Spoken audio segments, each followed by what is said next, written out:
This is what moves us out of that training and facilitation and into coaching, bringing that coaching curiosity, that coaching mindset, those listening to be able to really co-create and check in with the participants. I'm hearing this is important to you, right? What do we want to do with this? And that carries right through to that final closing session and maybe even beyond.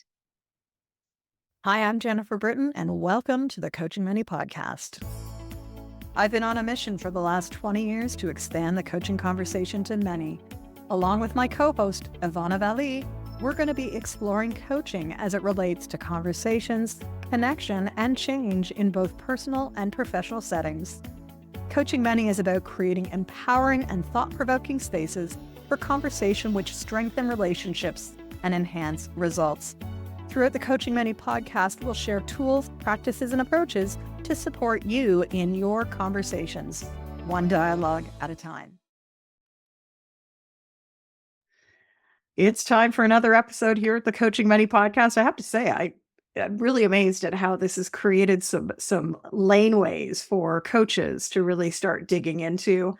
It's always interesting as we sit down, and we're almost at year end, which is really influencing our topic today, which is going to be all about closure, closing off on the year, but also closing off on programs. So Evana, where does closure sit on your radar screen right now? Yeah. Well, as you said, it is such a big part of programs, and it's a big part of the journey, even as individuals, right? Like, even if I think about the work that I do, like part of being able to create anew, opening up that creative process, whether you're in relationship transition or for a program, is really allowing that space, creating the space for closure to honor the learning, honor the wisdom and nuggets, so you can bring that forward in what wants to be born and what wants to be created, whether it means a new calendar year, whether it means a new season of life, a new chapter of life, whatever that looks like and means. I think closure, even if I think of it from my project management background, right? Like it's such a fundamental piece. And it's often something that I think many of us take for granted or want to avoid and overlook. And yet it is one of those pieces that is crucial and fundamental to be able to create anew and Absolutely. evolve. And you and I have talked a lot over the times. Well, we say to our coach students and leaders that we work with, think about the bookends of coaching, think about the start, think about the end. We do place so much emphasis on the start and maybe not as much on the end. So today, here at the Coaching Money podcast, it's all about what about closure? How do we do it? What's important about it? And yeah, what are you wanting to do as you think about closing off your next program? Or if you're listening to this at year end or quarter end, how are you using that as a natural pause, as a natural endpoint? So I think you had a quote for us today. What's the quote that you wanted to share? Sure. So the quote is, with every door that closes, a new one opens. And this is a quote from Alexander Graham Bell. What are you hearing in that quote, Jen? Well, I'm hearing that we do need to close doors. I think one of the challenges of today is too many open loops. And if we don't take the time to close off on an experience, pause, mine it for learning, mine it for insights, we can't carry forward the learning. And it's interesting. I'm really, this last few months has been a time of personal closure, having my dad pass on. In many ways, his transition was very lengthy. And so there was a long closure. I feel ready, though, to move on. I think for some people who lose their parents, they haven't had that opportunity. And so the closure might extend forward. But I do think that this quote is really apropos on a personal level and a professional level. How do we create the pause so that we're able to really learn from the experience, reflect, and then move forward? Because if we have one foot in one chasm and one foot in the other, that might be pretty uncomfortable. And that actually relates to some of the writing I'm doing right now around coaching and change. I do think we have to close off on cycles in order to have the space, the focus, the energy to move forward. So yeah. And let's bring in the competencies here. You and I live this.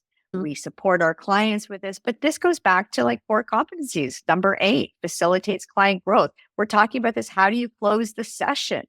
Whether it be individual, groups, teams, but also how do you close the program? How do you allow those learnings to be mined or identified throughout the programs, let alone at the end of the session, so they can transform that and integrate it into the next chapter, the next journey, whatever that is as a team, a group, an individual, in group coaching, or even your one-on-one clients. Yeah, exactly. So depending on when you're listening to this, think about those layers. Is this a close off of a program? Is it a close off of a year? Is it a close off of an initiative? But at the end of the day, it's the same thing. Maybe we could popcorn back and forth. What is one thing you like to do? Because I think with closeout for groups, we want to leave time. This is something that a lot of coaches, oh, we'll just leave 10 minutes. Well, is 10 minutes enough if you've been journeying together? Or do you want to earmark the whole last call or part of the whole last call for reflection and then sharing across the group or the team that you're working with, right? One-on-one, it's easy to just create a pause, but we want to have the opportunity for the group to acknowledge each other, because I think sometimes, most of the time, that peer-to-peer learning is even more powerful than the peer-to-coach experience. Absolutely. So, are we leaving time? That would be my first thing that comes to mind when I think about a close. It's not just the last 10 minutes of a program.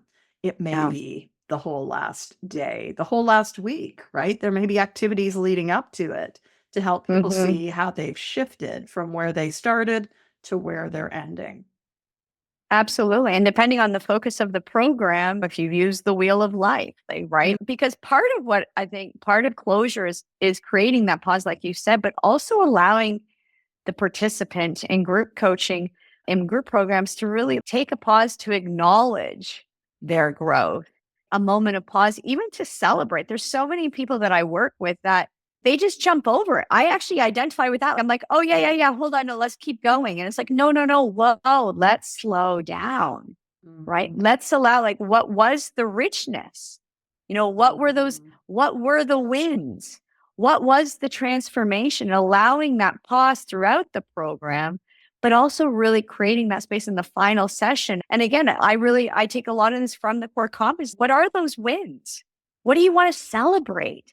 A lot of the work that I do often does this throughout the sessions, doing a reflective prompt, but then also that way they have a repository to be able to go back to and track their growth.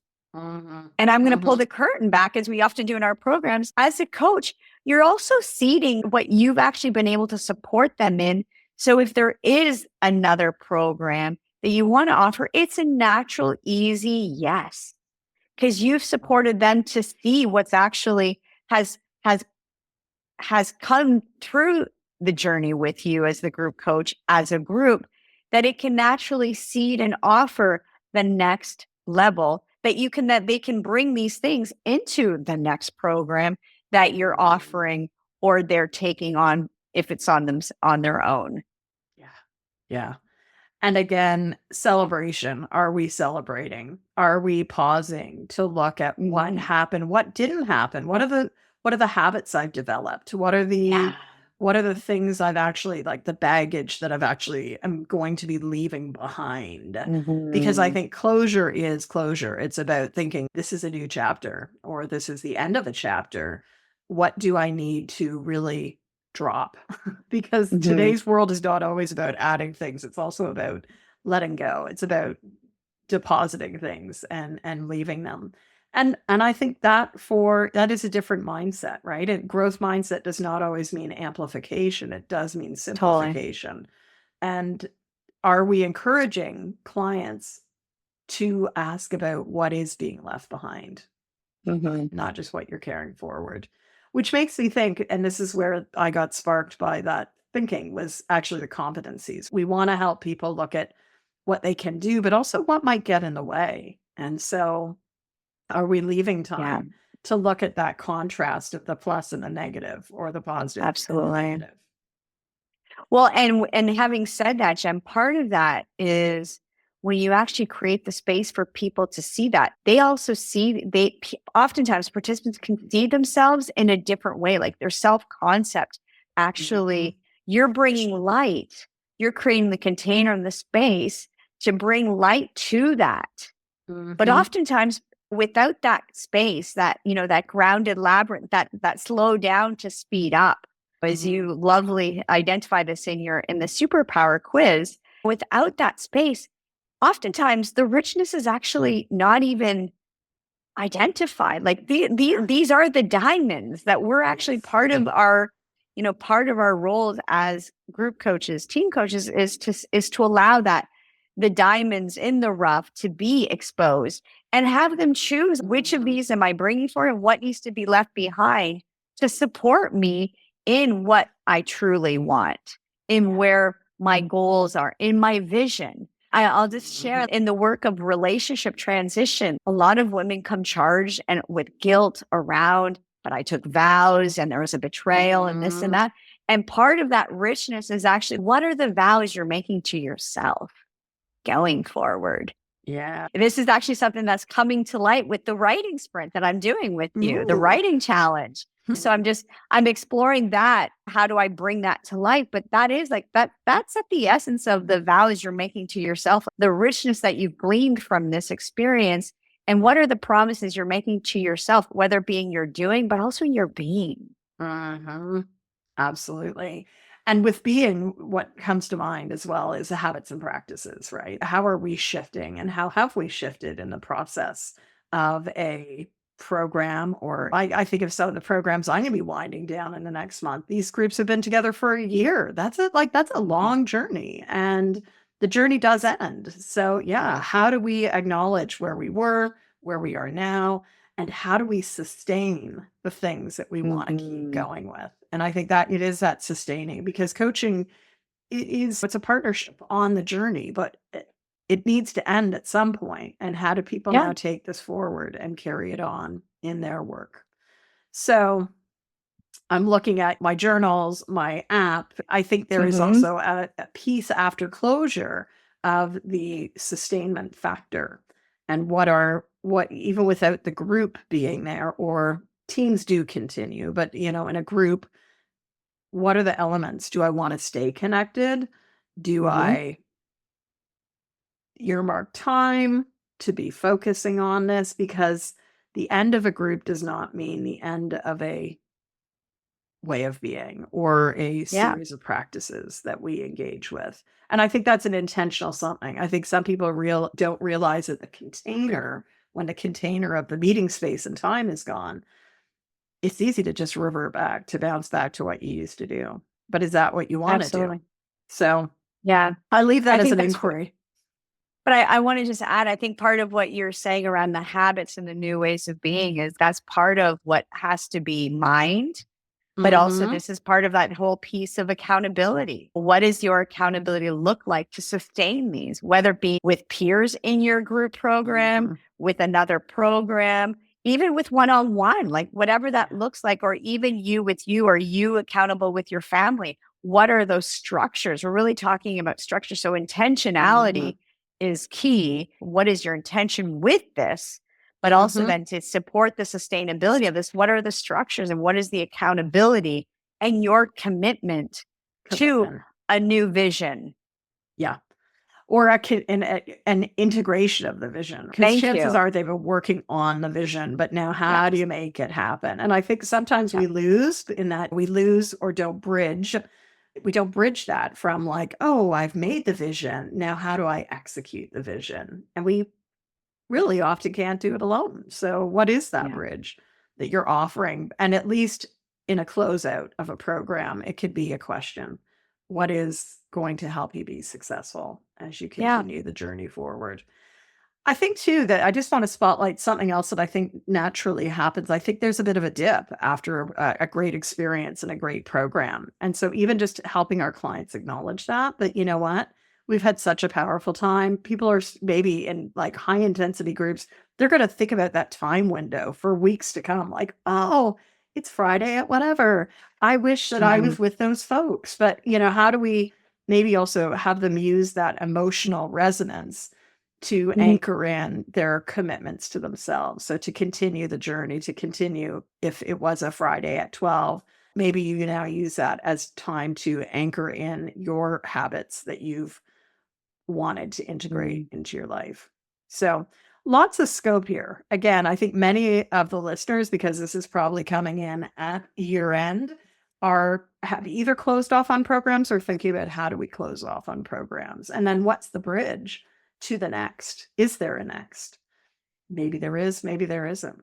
But you'll want to be clear on that. So anything else before I want to take us to like, how do we close out programming? I think that's a really fun question.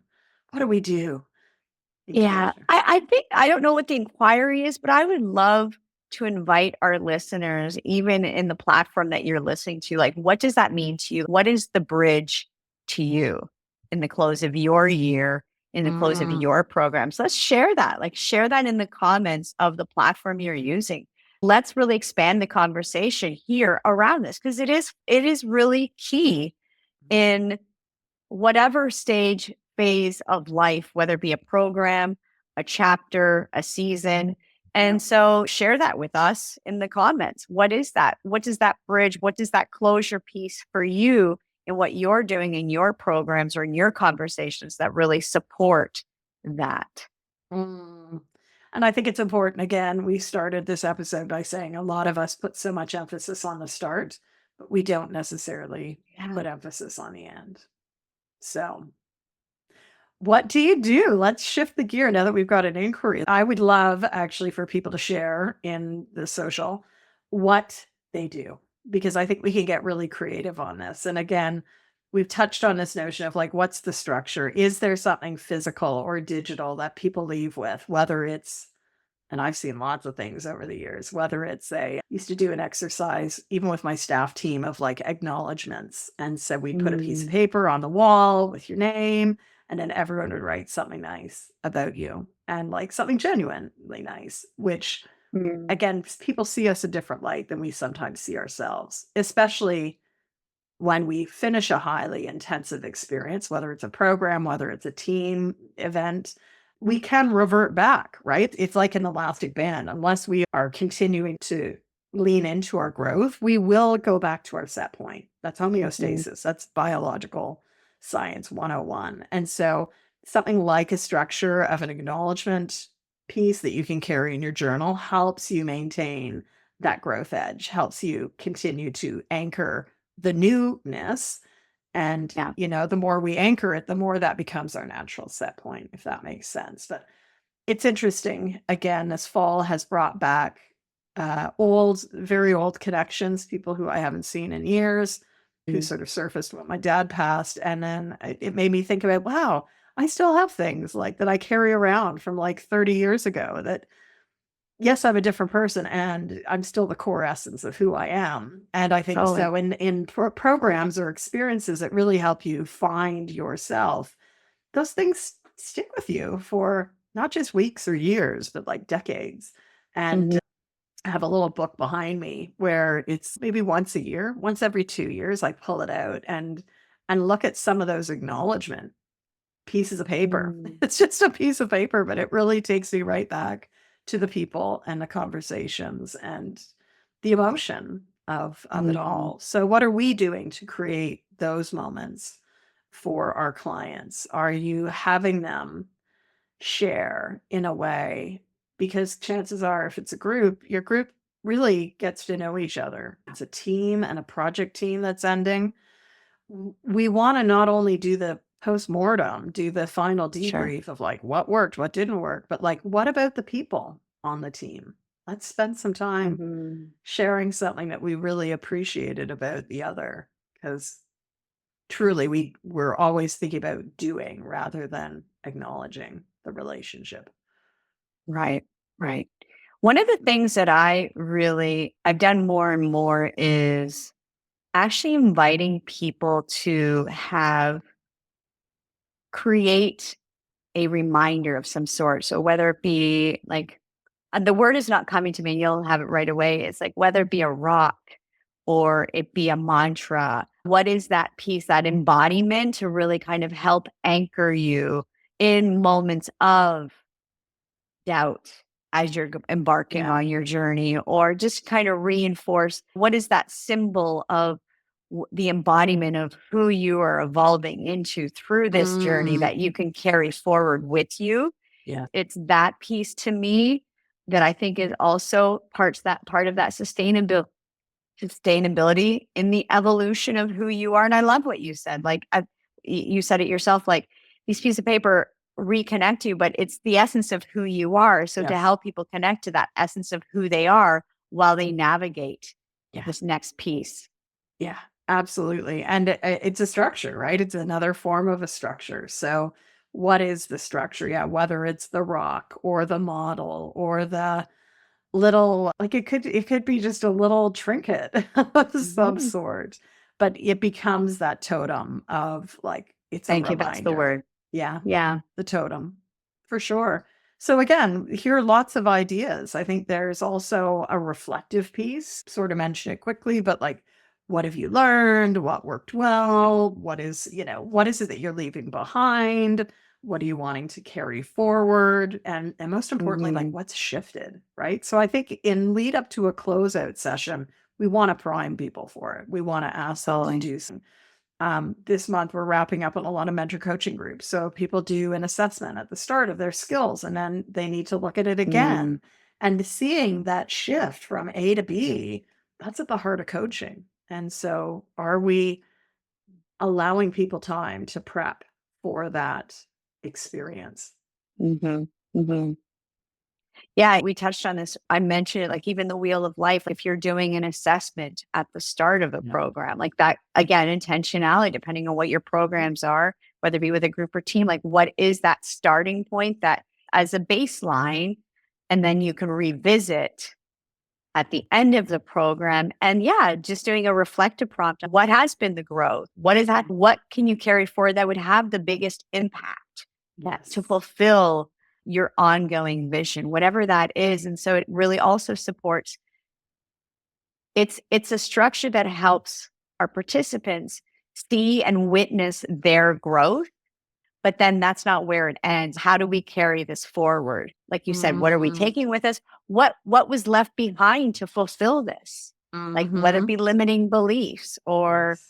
certain people, certain relationships had to be released to be able to support that flourishing, whatever that is. To me, it's that mindfulness. They see it, they hear it, they read it. Do you know what I mean? They embody it. It's like, oh wow, what has emerged? And Yeah. what can support you moving forward, whether it be a totem or whatever, whatever. Yeah.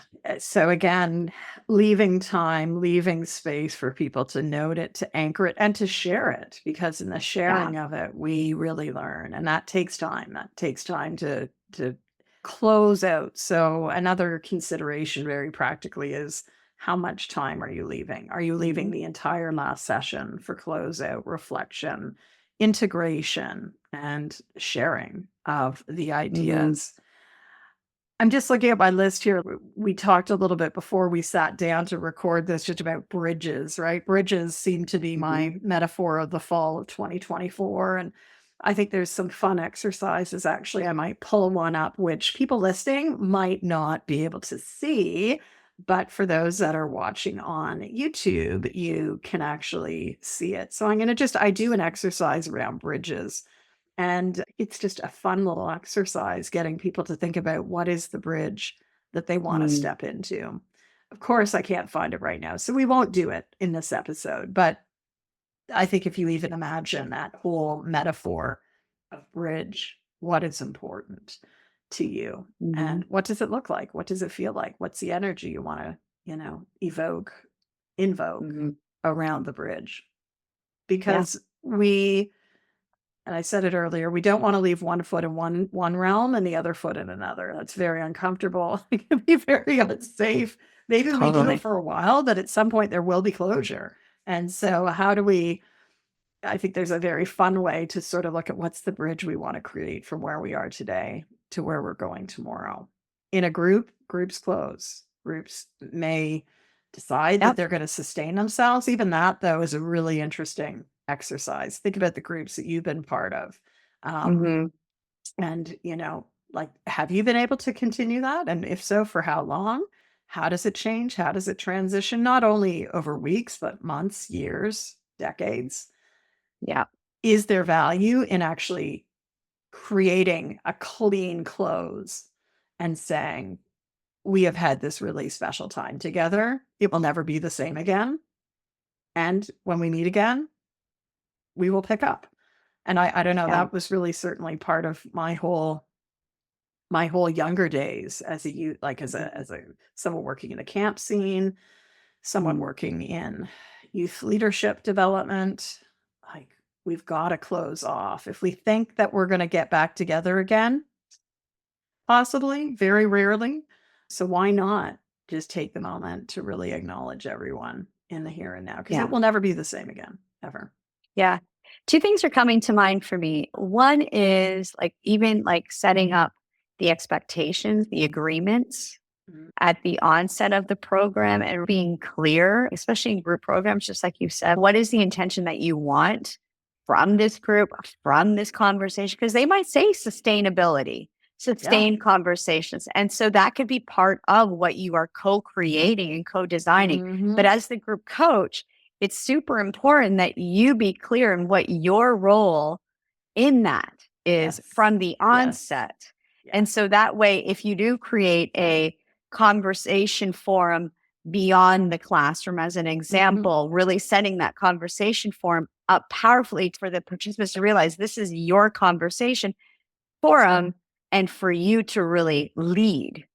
So there's Mhm. that piece that I'm really hearing. Although, as you said, and is very true, the sustainability of this is difficult to maintain. But if we're listening for what our clients' needs are, and so our clients' needs are a community, a sustained community, Mhm. great. How can Mhm. we as the coach support that and set our like manage the expectations of that?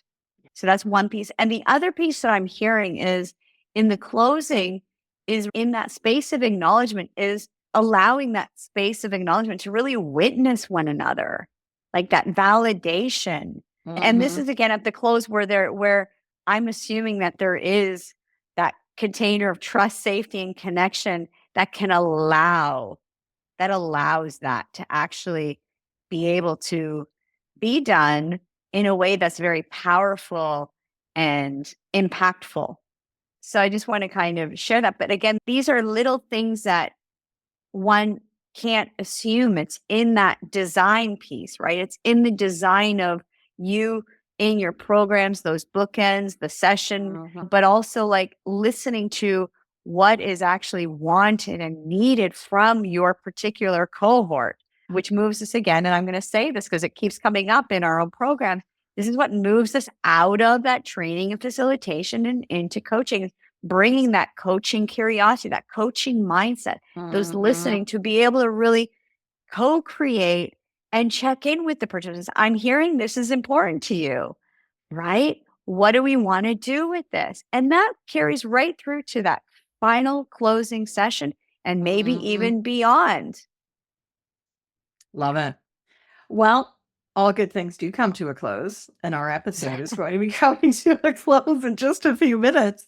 But Yeah. again, want to get people thinking very practically and tactically. How does this look in your work? What does it look like?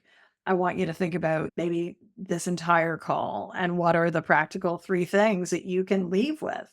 Is it Mhm. the piece around co creating agreements and talking about the end right from the start, right? Is it about the sustainability piece? Is it about leaving enough time and having 3 to 5 questions that you're going to use to anchor? Are you thinking about the structure that people will carry forward? Or is it about helping people anchor their new habits and practices? Lots of landscape in today's Mhm. episode. We really talked more about the close of sessions versus the close of the year.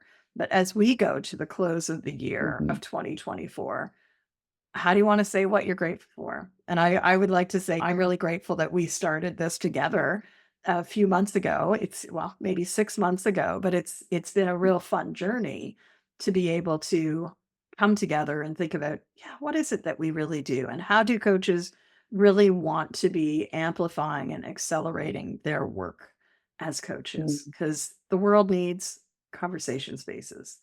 We grow through relationship with each other. And while we can Yes. do our own individual work, change comes when we come together.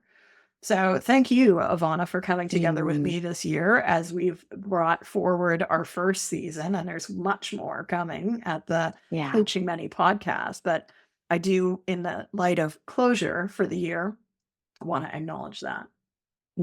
Thank you. Thank you. And you know what? I think it's super important that we bring in that closure of the year as coaches, as humans. Like, how are we celebrating? I'm celebrating this season with you. The commitment, you are just such a beautiful like testimony of what we teach and by embodiment, like these small incremental actions over time, the discipline of that and how that really creates the momentum for change. And so I just want to acknowledge you and celebrate you in your commitment to let's keep doing this. Let's just show up and be Yes. in the conversation of what wants to be explored today. Yeah. And I think like you keep demonstrating this for me, whether it be in the podcast, in our programs, and what we're creating at Potentials Realize, and even beyond. So I'm just going to share that with you, but share that also with our listeners. Like, what are you celebrating? And who are your champions to really support you in your own evolution of what's next, of next year? Who are your mentors? Who are your supervisors? Who are the people that can support you to build your range, to continue building mastery of your own unique craft? Mm, Because that's really, I think this is the moment of pause for all of us as leaders, as coaches, as business leaders, owners, is this. So yeah. thank you. Well, I don't think we could stop or end on a better note. So, listeners, thank you for being with us on this journey. We look forward to Mhm. hearing from you. What do you want? What do you need as we step into the new year? And we'll look forward to continuing to show up. And we hope that you'll join us when you are able. So, with that, have a great day, everyone. Be Yeah. well.